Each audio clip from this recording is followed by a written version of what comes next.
Hello everyone, welcome back to Social Decoded by Anjali. Do subscribe to this channel. Let's start. आज हम discuss करने वाले हैं sociology के सबसे इम्पोर्टेंट और एग्जाम ओरिएंटेड कॉन्सेप्ट को जो है middle range theory. Middle range theory जो है ये आर के मॉर्टन ने दिया है। स्टार्ट करते हैं हम एक सिंपल से क्वेश्चन से। अगर मैं आपसे पूछूं कि आपको दिल्ली से लेट्स सपोज मुंबई जाना है तो क्या आपको पूरा इंडिया का मैप चाहिए है या सिर्फ रूट का मैप जो आपको डेस्टिनेशन तक पहुंचा दे? ऑब्वियसली रूट वाला मैप है ना। एग्जैक्टली इसी लॉजिक पे मॉर्टन ने कहा था कि ग्रैंड थियरी ना पूरे सोसाइटी को एक्सप्लेन करने की कोशिश करती है, लेकिन मिडिल रेंज थियरी जो है वो स्पेसिफिक सोशल फिनोमेना को एक्सप्लेन करती है। तो चलिए समझते हैं कि मॉर्टन ने आखिर ये कॉन्सेप्ट क्यों दिया और सोशियोलॉजी में इसका इम्पोर्टेंस क्या है। सबसे पहले कि मीनिंग क्या होता है इस थियरी का। सबसे पहले डेफिनेशन हम समझते हैं कि मिडिल रेंज थियरी इसी थियरी मतलब ऐसी थियरी होती है जो लिमिटेड स्कोप रखती है, इंपेरिकल रिसर्च पर बेस्ड होती है और स्पेसिफिक सोशल फिनोमेना को एक्सप्लेन करती है। ये पूरी सोसाइटी को एक्सप्लेन करती है। ये सोसाइटी को के किसी पर्टिकुलर एस्पेक्ट को एक्सप्लेन करती है। एग्जाम्पल से समझते हैं, जैसे अगर हम करप्शन को समझना चाहते हैं या क्राइम को समझना चाहते हैं या रेफरेंस ग्रुप के इन्फ्लुएंस को समझना चाहते हैं तो हम स्पेसिफिक थ्योरी बनाएंगे ना। इसी को मर्टन जो है मिडिल रेंज थ्योरी कहते हैं। एक एग्जाम्पल और कि सोचिए डॉक्टर के पास पेशेंट आता है। डॉक्टर पूरी ह्यूमन बॉडी का थ्योरी डिस्कस नहीं करता। मतलब आपको अगर फीवर है या फिर मान लो कि आपको पेट में दर्द है तो आप डॉक्टर के पास जाते हो तो डॉक्टर आपको पूरी थ्योरी नहीं समझाते। वो स्पेसिफिक डिजीज को आइडेंटिफाई करते हैं और उसकी ट्रीटमेंट कर देते हैं। सिमिलरली मिड रेंज थियरी जो है ना सोसाइटी के स्पेसिफिक प्रॉब्लम को एक्सप्लेन करती है। इसके अगर हम की कैरेक्टरिस्टिक की बात करें, ठीक है, तो पहला आता है कि ये derive from empirical research. Merton ना इमेजिनेशन से थ्योरी नहीं बनाना चाहते थे। थ्योरी को डेटा और ऑब्जर्वेशन पर बेस्ड होना चाहिए, वो ऐसा मानते थे। एग्जाम्पल, अगर हम यूथ अनएम्प्लॉयड मतलब हम सारे यूथ हम अगर यूथ अनएम्प्लॉयमेंट की स्टडी कर रहे हैं या करना चाहते हैं तो हमें सर्वे इंटरव्यू और स्टैटिक्स कलेक्ट करने होंगे, है ना। तो सिर्फ अजम्पशन से तो थ्योरी बिल्ड नहीं कर सकते हम। दूसरा है लिमिटेड स्कोप। ये थियरी ना लिमिटेड एरिया को एक्सप्लेन करती है।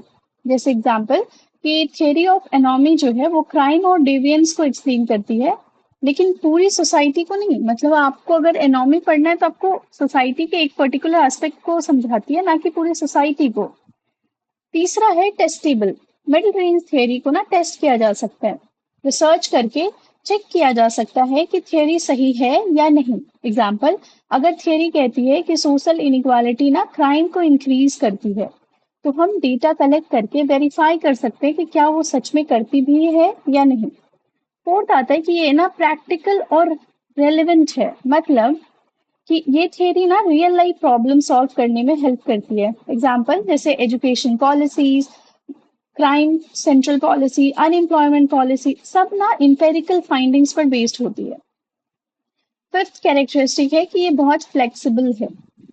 अगर नई एविडेंस मिलती है तो थियरी को मॉडिफाई किया जा सकता है। साइंस की तरह सोशियोलॉजी भी इवॉल्व करती रहती है।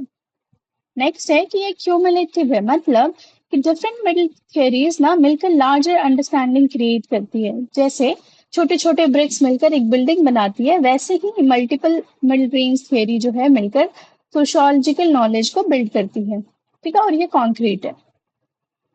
क्यूमुलेटिव नेचर जो है ना, क्यूमुलेटिव नेचर क्या होता है कि ऐसे ही हमने समझा। अब इसका ना ग्रैंड थ्योरी हम समझते हैं कि grand theory versus mid range theory क्या होता है। सबसे इंपॉर्टेंट कंपैरिजन है एग्जाम के पर्सपेक्टिव से भी। ग्रैंड थ्योरी क्या है? ये एसोसिएटेड है टालकट पार्सन से। Grand theory is associated with Talcott person.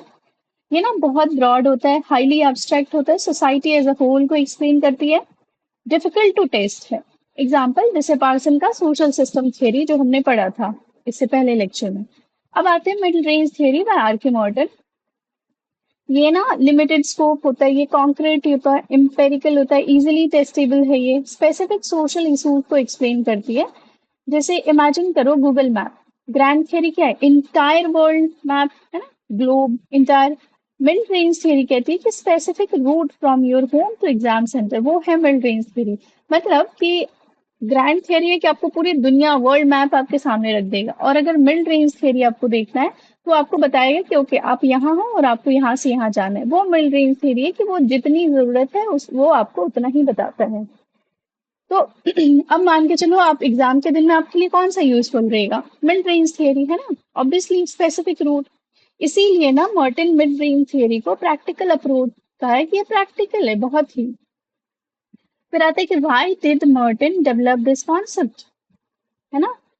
तो मॉर्टिन को लगता था कि उस टाइम ना सोशियोलॉजी में एक्सट्रीमली जो है ना एक्सट्रीम्स में फंस गई थी, या तो बहुत ज्यादा ही एक्सट्रीम हो रहा था, जैसे हाईली एब्स्ट्रैक्ट थ्योरीज होते थे, बहुत ही फिलोसफिकल होते थे, बहुत ब्रॉड होते थे, लेकिन प्रैक्टिकल यूज किसी का नहीं था।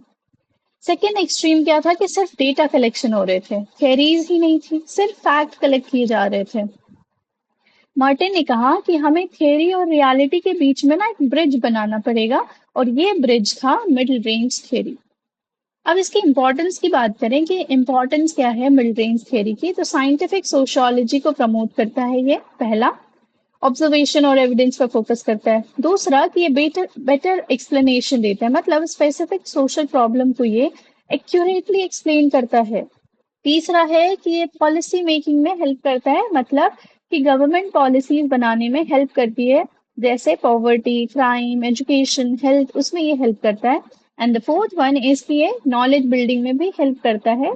सोशियोलॉजिकल नॉलेज ना स्टेप बाय स्टेप ग्रो करती है, एक ही थियरी सब कुछ एक्सप्लेन नहीं कर सकती, तो ये इसकी इंपॉर्टेंस है। अब कुछ एग्जाम्पल्स हम समझते हैं मिड रेंज थियरी के मॉर्टिन के द्वारा, ये एग्जाम के लिए ना बहुत इंपॉर्टेंट है। पहला है थियरी ऑफ एनोमी, एक्सप्लेन ना ये डेविएंस को करता है, जब गोल और मीन्स में गैप आ जाता है। एग्जाम्पल, सबको सक्सेस चाहिए है ना, लेकिन अपॉर्चुनिटी सबको इक्वल नहीं मिलती, रिजल्ट सबका सेम नहीं होता, उससे क्या होता है, क्राइम होता है, करप्शन होता है, चीटिंग होते हैं, जैसे आजकल सोसाइटी में पेपर लीक हुए जा रहा है, लीक हुए जा रहा है बार बार, तो ये भी एक इसके एग्जाम्पल हो सकते हैं।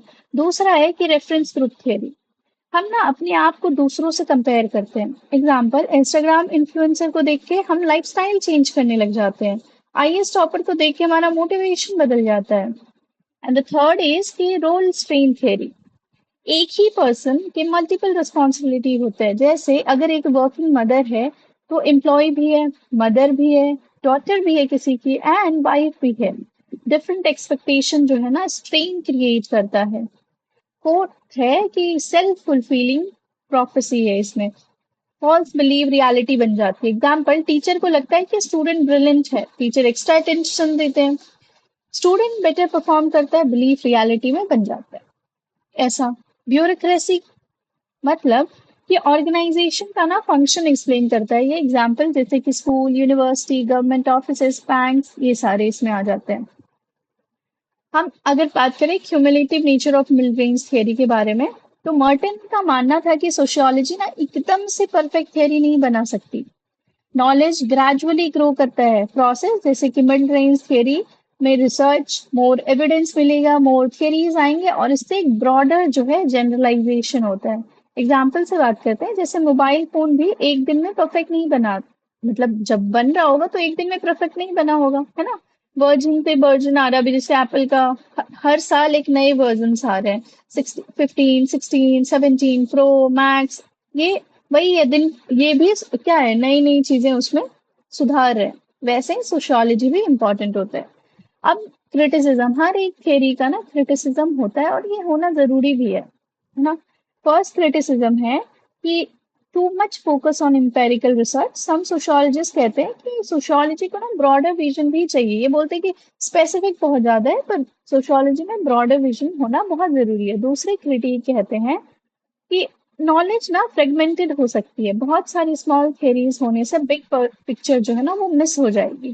थर्ड है कि अनडिफाइंड सोशियोलॉजिकल थियरी डेवलप करना डिफिकल्ट हो जाएगा। लेकिन डिस्पाइट क्रिटिसिज्म, मार्टिन का ना अप्रोच आज भी सोशियोलॉजी में वाइडली एक्सेप्टेड है, क्योंकि ये थियरी और रियलिटी को ना कनेक्ट करता है। अगर मैं आपको एक एग्जाम टिप दूं, तो चाहे वो आप यूपीएससी दे रहे हो या नेट जीआरएफ या कोई भी स्टेट या यूनिवर्सिटी का एग्जाम दे रहे हो, discuss Martin mid range theory बहुत इंपॉर्टेंट है। तो अगर ये सवाल आए तो आप उसके आंसर में ये कीवर्ड जरूर लिखना: empirical, limited scope, testable, practical, flexible, cumulative, bridge between theory and reality.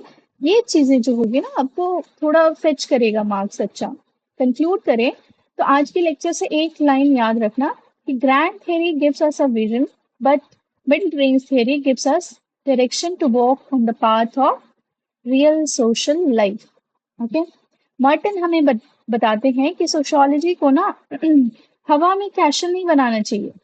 Sociology को ग्राउंड रियलिटी से कनेक्ट होना चाहिए।